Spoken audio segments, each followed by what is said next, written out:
Hi, my name is Milena. I'm part of the SAP social media team, and today I have the honor to interview the winner of this year's SAP Best Student Paper Award, Jennifer Sloan. She is the author of the paper Temporal Navigation: How Organizations Work with Multiple Futures. Hi, Jen. Hi, Melina. Thanks for having me. Hi. So, what is this study about?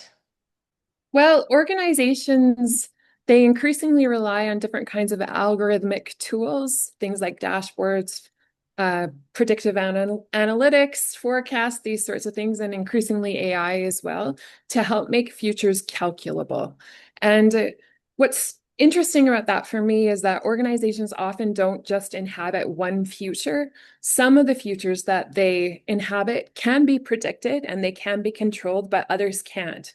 And so this study is really about how organizations hold those different and sometimes incompatible futures in play at the same time, rather than trying to kind of integrate them into one single trajectory. And what is this study's research question then? Stated simply, it's just how do organizations keep multiple futures in play during strategizing? Strategizing is always future focused. And so I'm trying to look at kind of the portfolio of futures that are available and how those are worked with within an organizational context. And how do you do that? So, how do you look at that methodologically? Right. I did a 4-year ethnography at a second generation construction firm. So over 100 interviews, well over 200 hours of participant observation, lots of archival analysis.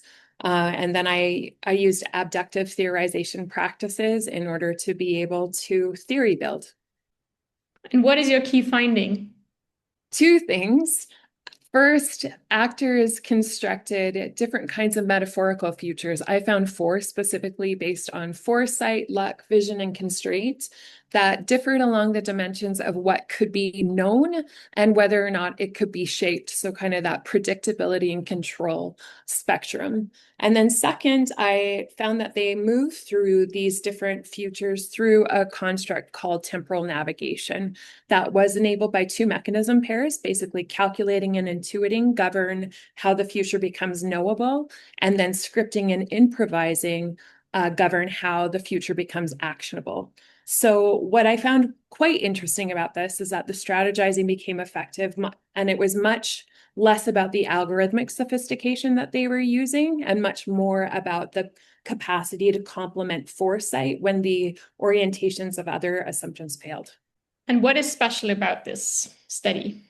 Well, in temporal research, there is sort of this idea that temporal plurality is a problem that needs to be resolved. Either we integrate the futures into kind of one trajectory or we separate them out into different units. And I show that that's a false choice. Organizations can actually sustain contradictory futures productively by navigating among them. That can be a feature rather than a bug, than to have multiple futures available. And that kind of reframes the whole problem from achieving coherence to maintaining access. And last question, which text inspired you most to do this research? It's really hard to just pick one, but two stand out. The first is Kaplan and Orlikowski's work in 2013 on temporal work in strategy making. That's really the foundation for this study that I'm building on, and somewhat challenging because it frames temporal plurality as something that actors work from in order to reconcile into coherent accounts. And my permission slip for that challenge really comes from Matthias Wenzel and colleagues' work in 2020, looking at the future as a problematic temporal category in organization. And that piece was really what crystallized kind of the core of the study for me, because it takes seriously how strange and under theorized the future actually is as an object of study. And it really gave me permission in order to treat multiplicity as a starting condition rather than a problem to solve. Thank you very much, Jen. Thanks, Melina.